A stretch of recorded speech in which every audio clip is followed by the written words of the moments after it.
एक बार फिर से आपका स्वागत है आपके अपने यूट्यूब चैनल गोल अकेडमी पर। तो दोस्तों हम बात करते हैं राजस्थान का सामान्य परिचय के बारे में। राजस्थान का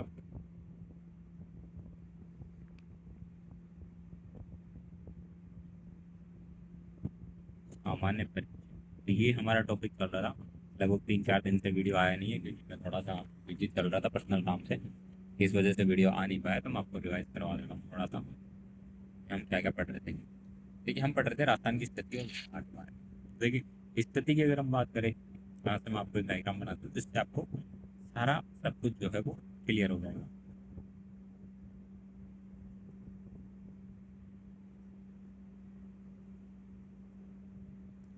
ये है राजस्थान की स्थिति और दूसरा था विस्तार। ठीक है दोस्तों, अब स्थिति के बारे में हम बात करें तो राजस्थान की स्थिति कैसी है, मतलब हम कोई पूछ सकता है आपसे कि आप ग्लोब पे कैसी है। दूसरा आपसे पूछ सकता है वो मध्य रेखा पर कैसी है। तीसरा आपसे पूछ सकता है ग्रीनविच रेखा पर कैसी है। चौथा आपसे अक्षांश हो सकता है।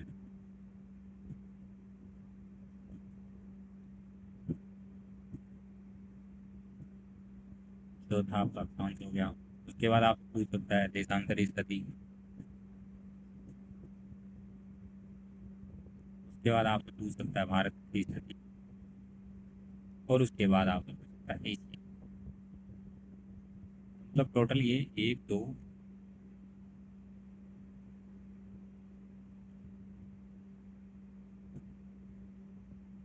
टोटल एक दो तीन चार पाँच छः सात, यहाँ से आपके 7 प्रकार की स्थितियां बनती हैं जहाँ से आपके बारे में कि भारत, सॉरी जो राजस्थान है वो उसकी स्थिति कैसी है। एक तो आप पूछ सकता है ग्लोब के रिगार्डिंग, दूसरा आप पूछ सकता है भूमध्य रेखा के, तीसरा ग्रीनविच रेखा, अक्षांश, देशांतर, भारत और एशिया। अब हम बात करते हैं कि भारत मतलब राजस्थान की स्थिति कैसे है। तो ग्लोब के अकॉर्डिंग हम देखते हैं, ग्लोब के अकॉर्डिंग राजस्थान की जो स्थिति है वो उत्तर पूर्व में है। ठीक है, भूमध्य रेखा से अगर हम देखें तो ये उत्तर दिशा में है। ग्रीनविच रेखा से अगर हम देखते हैं तो ये पूर्व में है। अगर अक्षांशों की बात करें तो अक्षांशों से आती है उत्तर में। देशांतर से बात करें तो देशांतर से आती है पूर्व में। अगर हम भारत की बात करें तो भारत में आती है उत्तर पश्चिम में।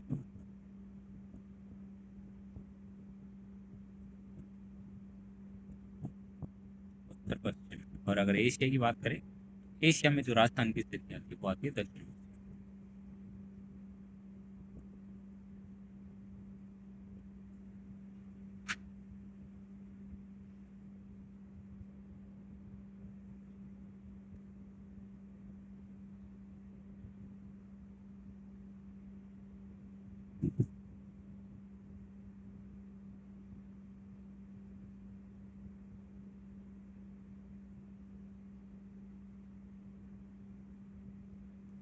ये हो गई स्थिति। उसके बाद हम बात करते हैं विस्तार। विस्तार किस प्रकार से राजस्थान का स्थलीय सीमा, तो इसकी लंबाई कितनी है आपको पता है, 5,920 किलोमीटर। ठीक है दोस्तों, अब इसमें भी दो तरीके की, एक तो है अंतर्राष्ट्रीय और दूसरी है अंतर्राज्यीय। अंतर्राष्ट्रीय की बात करें, अंतर्राष्ट्रीय सीमा तो ये आपकी है 1,070 किलोमीटर। और अंतर्राज्य की बात करें हम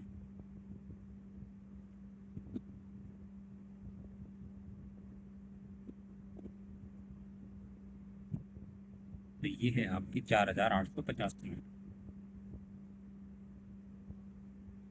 तो इतना सब कुछ हमने पढ़ लिया था। उसके बाद हमने लैंगिट्यूड और लॉन्गिट्यूड के बारे में भी थोड़ा पढ़ लिया था, लेकिन उसके बारे में हम थोड़ा और डिस्कस कर लेते हैं। अब बात करते हैं अक्षांश रेखाओं की।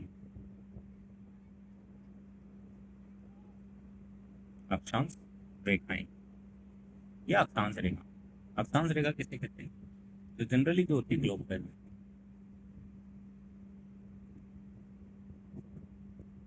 इसकी डेफिनेशन हो जाएगी ग्लोब पे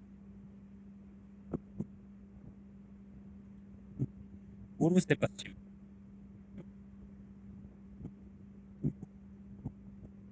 के मध्य खींची गई काल्पनिक रेखाएं।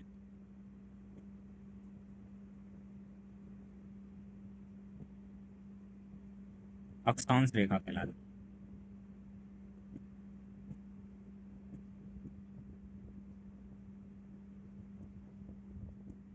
ठीक है दोस्तों।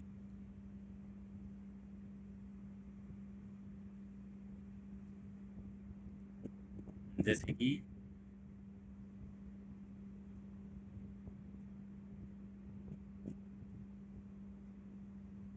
मैं आपको बता देता हूँ,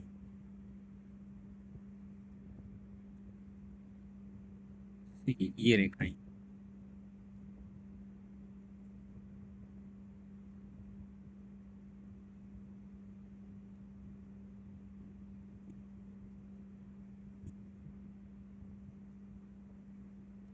ये जो रेखाएं हैं पश्चिम से पूर्व की ओर या पूर्व से पश्चिम,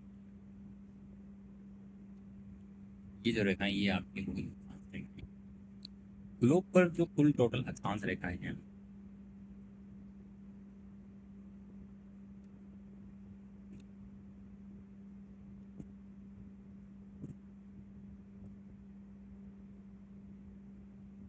वो है 179। लेकिन कुल अक्षांशों की संख्या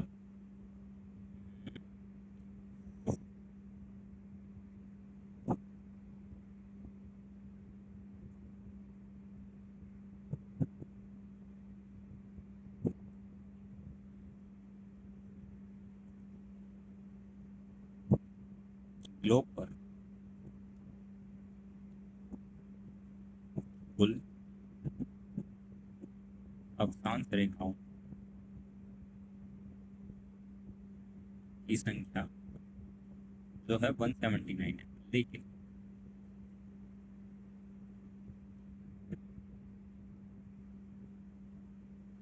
कुल अक्षांशों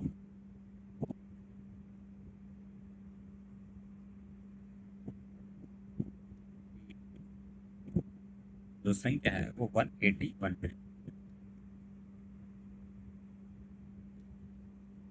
दूसरा पॉइंट है दो अक्षांशों की मध्य का क्षेत्र कटिबंध कहलाता है। कटिबंध या जोन कहलाता है।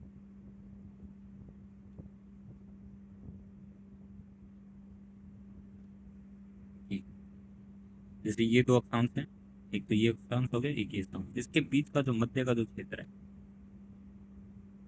ये वाला, ये आपका कहलाएगा कटिबंध। कटिबंध या जोन। इसके मध्य से देखिए आप एक रेखा गुजर रही है बीच में 0 डिग्री, ये आपके हो गई भूमध्य रेखा। भूमध्य,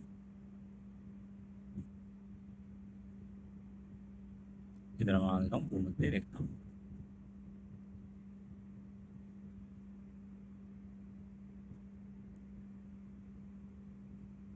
तो उसके बाद तीसरा पॉइंट है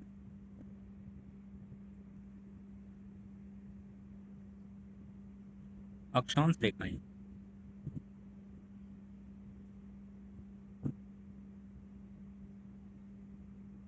किसी भी स्थान की स्थिति व जलवायु का निर्धारण किसी भी अक्षांश रेखाएं किसी भी स्थान की जलवायु या स्थिति का निर्धारण करती है।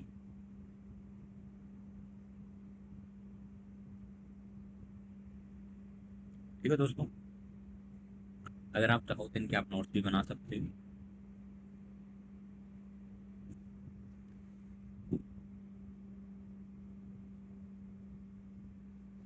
कुछ और आपको मैं इम्पोर्टेंट थिंग बताता हूँ, छोटे छोटे से, जैसे कि कर्क रेखा जो है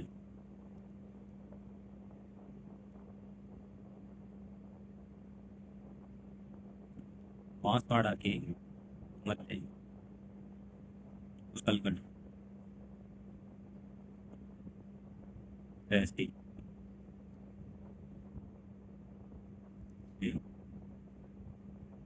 गुजरती है तथा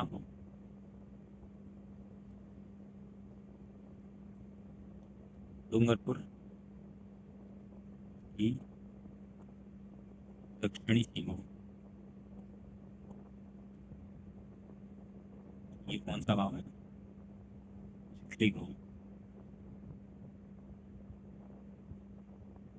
से गुजरती है, गुजरती है, सीमा बनाती है वहां तक की अपनी जो है राजस्थान में कर्क रेखा बांसवाड़ा के मध्य से कुशलगढ़ तहसील से गुजरती है, उसके बाद दो जिलों से गुजरती है, तो बांसवाड़ा और एक आपका डूंगर। अगर बांसवाड़ा में आपके स्थान पूछ ले तो कुशलगढ़ तहसील हो गया, और दूसरा अगर दक्षिण है ये डूंगरपुर में पूछ ले तो दक्षिणी सीमा का चिखली गाँव। ये आपका दो इम्पोर्टेंट बात है, आपको ध्यान रखना है। उसके बाद दूसरी बात है राज्य का, राजस्थान की बात कर रहे हैं, किसी और दूसरे राज्य की बात करें, राजस्थान राज्य की बात करें तो राज्य में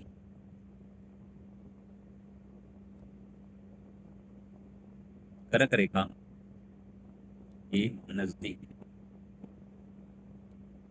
जिला मुख्यालय, जिला मुख्यालय और एक दूसरा है दूरस्थ जिला मुख्यालय। दूरस्थ जिला,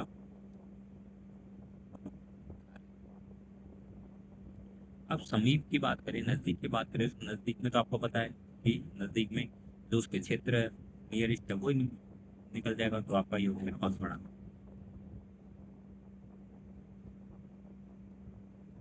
अगर दूरस्थ की बात करें तो ये आपको आ जाएगा श्री गंगानगर हनुमान, तो हो जाएंगे आप श्री गंगानगर कर सकते हैं, आप हनुमान। अगर आप एग्जाम में अगर आपको दो ऑप्शन मिले तो आपको ये ही करना है श्री गंगानगर, क्योंकि जैसे कि मैं बात करूँ राजस्थान तो मैम की तो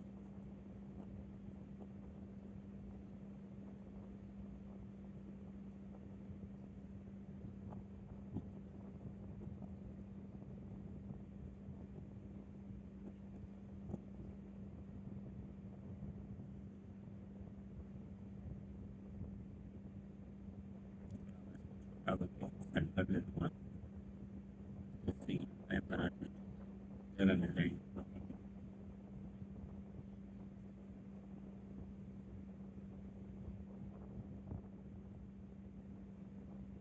ये आपका ठीक है। हम बात करते हैं राजस्थान के मैप की। ये ये आप मान के चलिए ये राजस्थान, अब यहाँ पे है आपका कर्क रेखा, नंबर ये और बांसवाड़ा, ऐसे आपके दो जिले, यहाँ से आपकी कर्क रेखा जो है ऐसे गुजरती है। तो ये है आपका उत्तरी ध्रुव, ये दक्षिण है, ये उत्तर है। अब यहाँ पे नजदीक की बात करें तो नजदीक का आपका ये हो जाएगा बांसवाड़ा, लेकिन दूरस्थ की बात करें तो दूरस्थ के लिए आपको यहाँ जाना पड़ेगा। तो अगर यहाँ की बात करेंगे और यहाँ की बात करें, ये बात कर रहे थे, और यहाँ से हम बात करते हैं तो ये भी नजदीक पड़ जाएगा, इधर से बात करेंगे तो नजदीक पड़ जाएगा। इधर कोई सा भी अगर आप अदर स्टेट अदर डिस्ट्रिक्ट की बात करोगे मतलब नजदीक वाला, तो वो आपको सबसे जो नियरेस्ट होगा आपको बांसवाड़ा, लेकिन जो दूरस्थ की बात करेंगे लॉन्गेस्ट किसी से ज़्यादा किसी तो वो आपका हो जाएगा श्री गंगानगर। श्री गंगानगर, तो दोस्तों ये आपका हो सकता है। देन उसके बाद हम बात करने वाले हैं, ये आपने हमारी जो है अक्षांश रेखाएं जो है उसके बारे में हम कंप्लीट पढ़ चुके हैं। अब अगर एकदम क्वेश्चन बनेगा और दूसरा आपसे फिर राजस्थान का जो विस्तार है वो कितना है, और अगर बात करें उत्तर से दक्षिण की कितनी दूरी है, पूर्व से पश्चिम के बीच में कितनी दूरी है, या फिर विकर्ण के यहाँ से ऐसे ये जो विकर्ण गुजरती है इसमें इसकी कितनी दूरी है, या फिर ये दूरी आपसे पूछ सकता है, ये दूरी आपसे पूछ सकता है। ऐसा बेसिक सवाल जो आपको एग्जाम में देखने को जरूर से जरूर एक क्वेश्चन आपको जरूर देखने को मिलेंगे। वैसे एग्जामिनर जो है हमेशा ऐसा नहीं कि आपसे टॉप लेवल के कुछ बेसिक लेवल के क्वेश्चन भी पूछते हैं, तो वो आपको जानकारी अभी पता ही हो सकता है। अब हम बात करते हैं देशांतर रेखा। देशांतर रेखा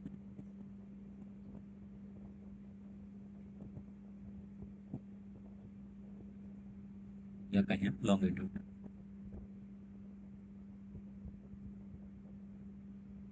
लॉन्गिट्यूड लाइन। ठीक है दोस्तों, इसकी डेफिनेशन क्या हो जाएगी? ग्लोब पर उत्तर से दक्षिण, उत्तर से दक्षिण के मध्य खींची गई काल्पनिक,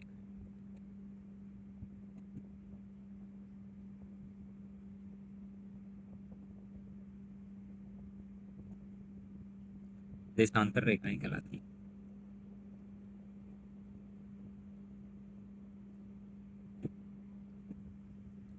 ग्लोब पर उत्तर से दक्षिण के मध्य खींची गई काल्पनिक रेखाएं देशांतर रेखाएं कहलाती हैं। जैसे कि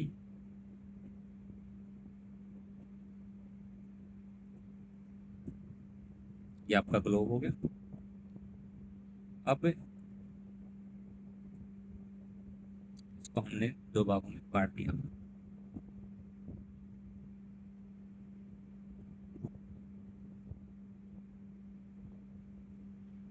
दो भागों में बांट, अब यहाँ से बांट, ये रेखा,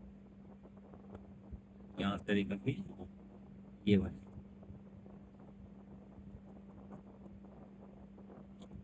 ये वाली जो रेखाएं हैं ये आपकी देशांतर रेखाएं कहलाती हैं।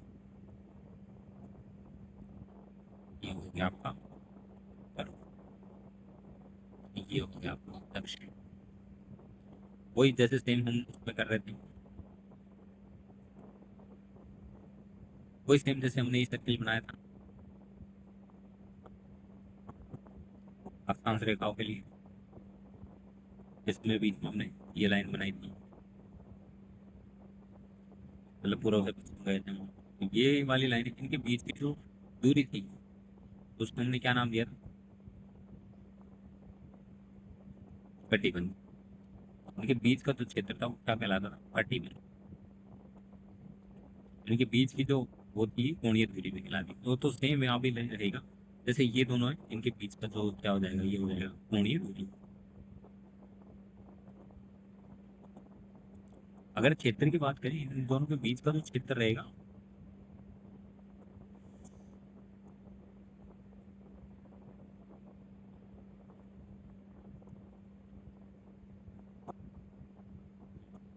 अगर हम बात में बीच के क्षेत्र की बात करें, तो क्षेत्र जो आपका वो कटिबंधी रहेगा। कटिबंधी जो जो भी आप कहना चाहो एग्जाम में, जो भी आपको ऑप्शन मिलेगी बीच के दो रेखाओं के बीच में क्या कहते हैं, वो आपका कटिबंधी जोन हो जाएगा। लेकिन इनके बीच की दूरी, इनके बीच में कितनी डिस्टेंस है, वो आपकी हो जाएगी कोणीय दूरी। कोणीय, ठीक है दोस्तों। अगर इसकी बात करें 0 डिग्री की, तो ये आपकी हो जाएगी ग्रीनिच है। 0 डिग्री देशांतर आपका क्या हो जाएगा? 0 डिग्री देशांतर, ये आपका हो जाएगा ग्रीनिच।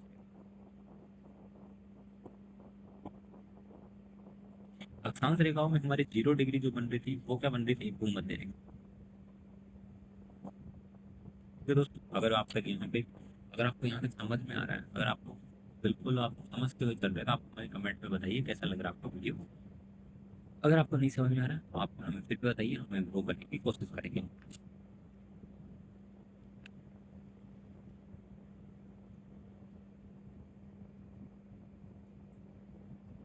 एक मैं आपको बता देता हूँ, 23.5 डिग्री जो आपका कर्क रेखा होती है, 23.5 डिग्री कर्क,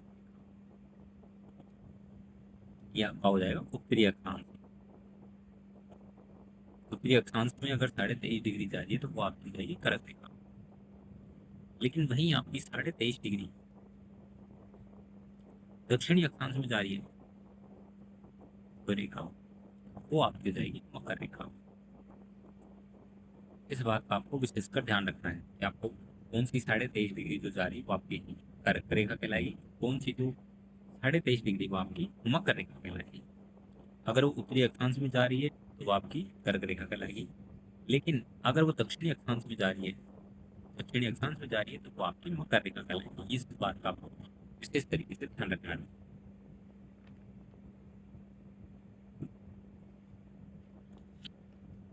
आगे अगर हम बात करें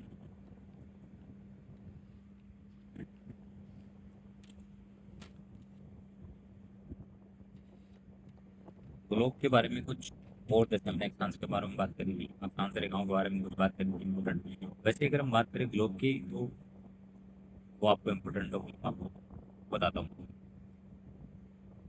तो मैं इसको थोड़ा छोटा भी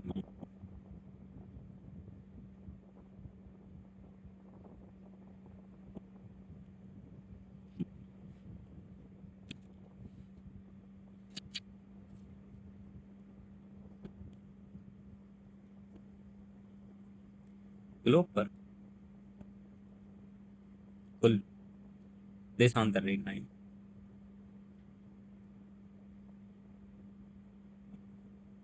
की संख्या कितनी है? 360 है। दो देशांतरों के मध्य का क्षेत्र, मैं माफी चाहूंगा दोस्तों, थोड़ी सी मिसअंडरस्टैंडिंग हो गई थी। ये जो कटिबंध है ये आपका सिर्फ अक्षांश वाली रेखाओं के मध्य का क्षेत्र जो है, अक्षांश वाली रेखाओं के मध्य का क्षेत्र ये आपका कहलाएगा कटिबंध। इसको मिस्टेक करना चाहते हैं। और ये जो क्षेत्र कहलाएगा ये आपका कहलाएगा कारे या गोरे। गोरे या कारे, जो भी आपका एग्जाम में मिले वो आप उसको टिक मार सकते हैं। गोरे या कारे, इन दोनों के बीच की जो हुई वो कारे कहलाएगी। ठीक, ये भी मैं आपको यहाँ पे डाल देता हूँ। दो देशांतर रेखाओं के मध्य का क्षेत्र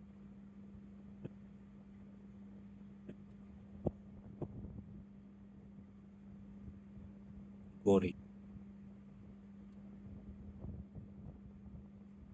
कहलाता है।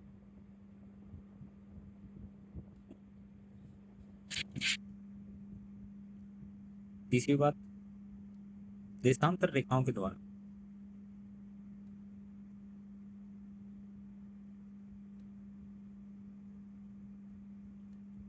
समय का निर्धारण किया जाता है।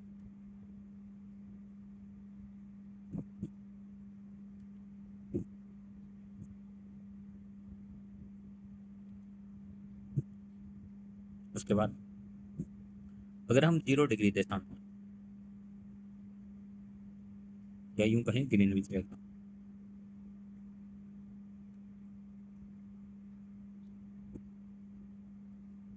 से पूर्व दिशा की ओर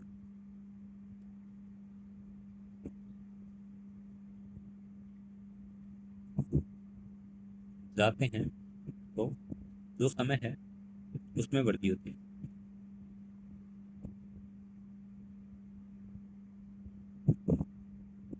समय में वृद्धि होती है। जबकि पश्चिमी दिशा की ओर जाने पर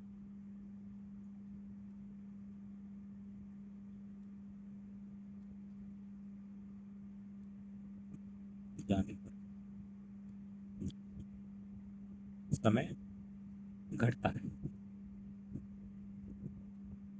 ये आपको बहुत ही इंपॉर्टेंट बात है, वो ध्यान रखनी है। एग्जामिनर आपसे आजकल क्या है कि एग्जामिनर जो है क्वेश्चन पेपर बहुत टफ बना रहा है, जिसमें कि आपको तथ्य के बेसिस के ऊपर ज्यादा क्वेश्चन आपसे पूछे जा रहे हैं। जिसमें आपको ये आ सकता है कि 0 डिग्री देशांतर रेखा से पूर्व की ओर जाने पर समय जो है वो बढ़ती होती है, जबकि पश्चिम दिशा की ओर जाने पर समय घटता है। आपसे एग्जाम पूछ सकता है, उल्टा देखिए पूछ सकता है कि 0 डिग्री देशांतर रेखा से पश्चिम दिशा की ओर जाने पर समय बढ़ता है और पूर्वी दिशा की तरफ जाने पर समय में बढ़ता है। तो ये आपसे एग्जामिनर ऐसा क्वेश्चन पूछ सकता है।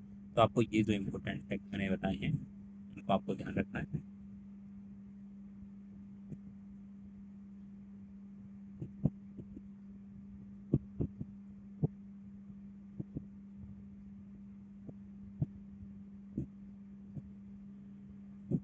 सेलेक्ट हो जाओ।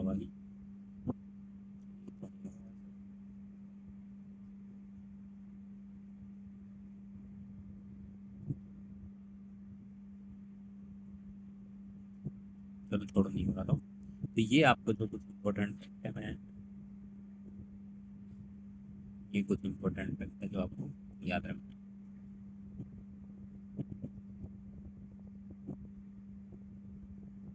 जो देशांतर के बारे में थे और उसके बारे में, ठीक है। देन हम आगे बढ़ते हैं, आगे बात करते हैं 1 डिग्री देशांतर में कितने समय, 1 डिग्री देशांतर,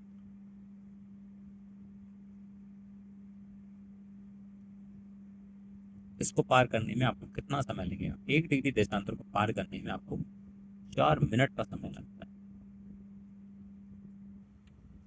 एक देशांतर को पार करने में लगभग 4 मिनट का समय लगता है। अब देखिए, मैं आपको बताता हूँ समय की गणना किस प्रकार की जाती है। अब देखिए, एक देशांतर को पार करने में 4 मिनट का समय लगता है। यहाँ हमने देशांतर पढ़े थे, ये रहे 360, जो डिग्री लग गया था, मैं इसको हटा देता हूँ। ये 360 रुपये देशांतरों की संख्या, ठीक है। अब यहाँ पे आप ये देखिए, एक देशांतर को पार करने में 4 मिनट का समय, तो हमारे पास है 360 देशांतर, तो इनको पार करने में कितना समय लगेगा, 360 देशांतर कितने, 360, और एक को पार करने में कितने लगते हैं, 4 मिनट। तो 4 को मल्टीप्लाई करेंगे, हमारे पास टोटल आ जाएगा 1440 मिनट, ठीक है। अब आप एक सोचिए, हमारे पास टोटल हो गया 1440 मिनट। अब 1 घंटे में कितने मिनट होते हैं, 1 घंटे में, सर आप बोलोगे सर 1 घंटे में 60 मिनट होती है, तो आप 1440 में 60 से डिवाइड कर दीजिए, तो आपके पास आ जाएगा 24 घंटे। इस प्रकार से आपका जो है 24 घंटे का एक पूरा दिन बनता है।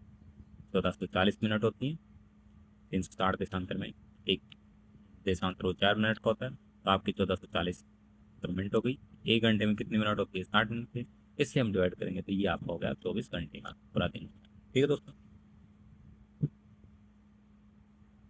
एक और इम्पोर्टेंट बात तो क्या है, ये फैक्ट है, ये इम्पोर्टेंट आपसे पूछ सकता है भी एग्जामिनर।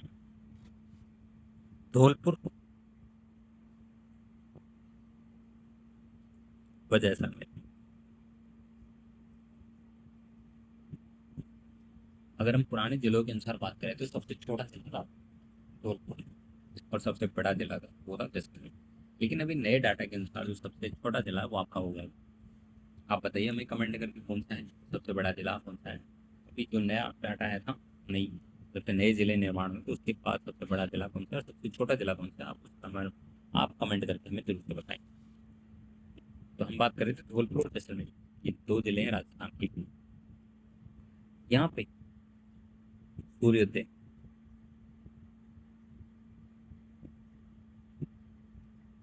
सूर्योदय व सूर्यास्त का अंतराल 35 मिनट 8 सेकंड।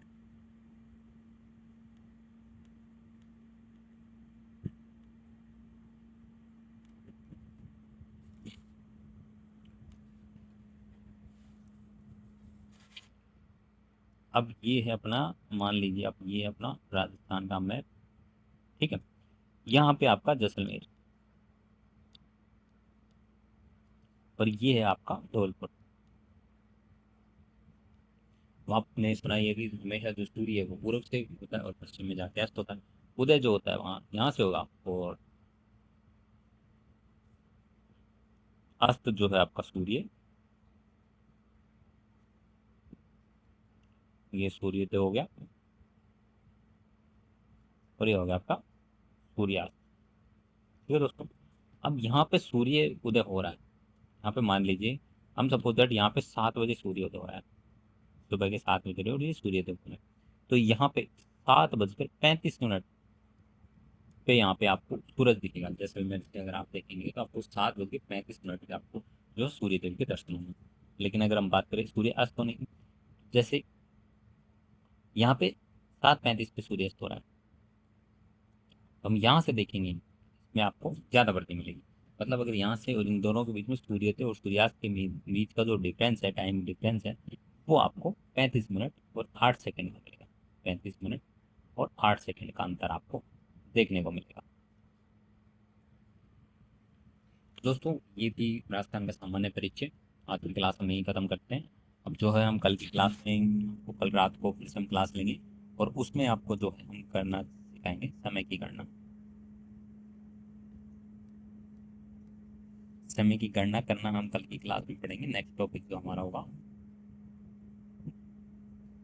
वो होगा समय की गणना। किस प्रकार से समय की गणना करते हैं। मैं आपको एक क्वेश्चन दे देता हूँ, अगर आपको आता है अपने बेसिस पे, अगर आपने पढ़ी है पहले थोड़ी बहुत ज्योग्राफी, तो आप उसको उसका आंसर आप हमें कमेंट में जरूर से बता सकते हैं। क्वेश्चन है आपका 30 डिग्री पूर्वी देशांतर पर समय जो है 6 AM हो रहा है, तो 90 डिग्री पूर्वी देशांतर पर समय क्या होगा। इस क्वेश्चन का आंसर जो है आपको हमें कमेंट में बताना है।